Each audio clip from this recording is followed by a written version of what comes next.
Hello friends, good evening. Welcome to Smile Talk paramedical channel. Friends, PUC results announcement ಆಗಿದೆ. SSLC result ಕೂಡ announcement ಆಗೋದೊಂದು ಬಾಕಿ ಇದೆ.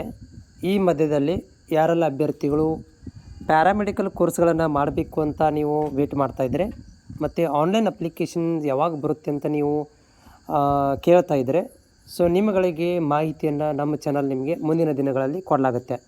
Admissions ಯಾವ ರೀತಿಯಾಗಿ, ಅಪ್ಲಿಕೇಶನ್ ಯಾವ ರೀತಿ ಹಾಕಬೇಕು, ಮೊಬೈಲಲ್ಲಿ ಯಾವ ರೀತಿಯಾಗಿ ನೋಡಬೇಕು, ಆನ್ಲೈನ್ ಮುಖಾಂತರ ಕಾಲೇಜ್ ಸೆಲೆಕ್ಷನ್ ಹೇಗೆ ಮಾಡ್ಕೋಬೇಕು, ಎಲ್ಲ ಮಾಹಿತಿಗಳನ್ನು ನಾವು ಲೈವಲ್ಲಿ ಕೂಡ ಹೇಳ್ತೇನೆ. ಜೊತೆಗೆ ವಿಡಿಯೋ ಮುಖಾಂತರ ಕೂಡ ಮಾಹಿತಿಯನ್ನು ಕೊಡ್ತೇನೆ ಕನ್ನಡದಲ್ಲಿ. ಈಗ ಸದ್ಯಕ್ಕೆ ನಿಮ್ಮಗಳಿಗೆ ಅಡ್ಮಿಷನ್ಸ್ ಪ್ರಕ್ರಿಯೆಗಳು ಗೋರ್ಮೆಂಟ್ ಕಾಲೇಜುಗಳಲ್ಲಿ ಇನ್ನೂ ಆರಂಭವಾಗಿಲ್ಲ. ಗೋರ್ಮೆಂಟ್ ಕಾಲೇಜಲ್ಲಿ ನಿಮಗೆ ಸೀಟ್ ತೊಗೋಬೇಕಿತ್ತು, ಗೋರ್ಮೆಂಟ್ ಸೀಟ್ಗಳನ್ನು ಪಡ್ಕೋಬೇಕಂತಂದರೆ ನೀವು ಇನ್ನೂ ಜೂನ್ ತನಕ ಕಾಯಬೇಕಾಗತ್ತೆ. ಜೂನ್ ಮಂತ್ ತನಕ ಕಾಯಬೇಕು. ಯಾಕಂದರೆ ಅಲ್ಲಿ ತನಕ ಏನಾಗುತ್ತೆ ಅಂದರೆ ಎಕ್ಸಾಮ್ 2 ರಿಸಲ್ಟ್ ಬರುತ್ತೆ ಮತ್ತು SSLCದು ಕೂಡ ರಿಸಲ್ಟ್, ಎಕ್ಸಾಮ್ 1 ಎಕ್ಸಾಮ್ 2ದು ಕೂಡ ರಿಸಲ್ಟ್ಗಳು ಬಂದಿರ್ತವೆ.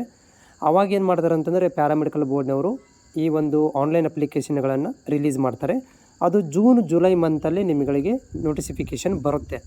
ಅದನ್ನು ಕೂಡ ನಾನು ಕಂಟಿನ್ಯೂಷನ್ ಆಗಿ ನಿಮಗೆ ಮಾಹಿತಿಯನ್ನು ಕೂಡ ಕೊಡ್ತಾ ಇರ್ತೇನೆ. ಸದ್ಯಕ್ಕೆ ನಿಮ್ಮಗಳಿಗೆ ಆನ್ಲೈನ್ ಅಪ್ಲಿಕೇಶನ್ ಸದ್ಯಕ್ಕೆ ಇರುವುದಿಲ್ಲ.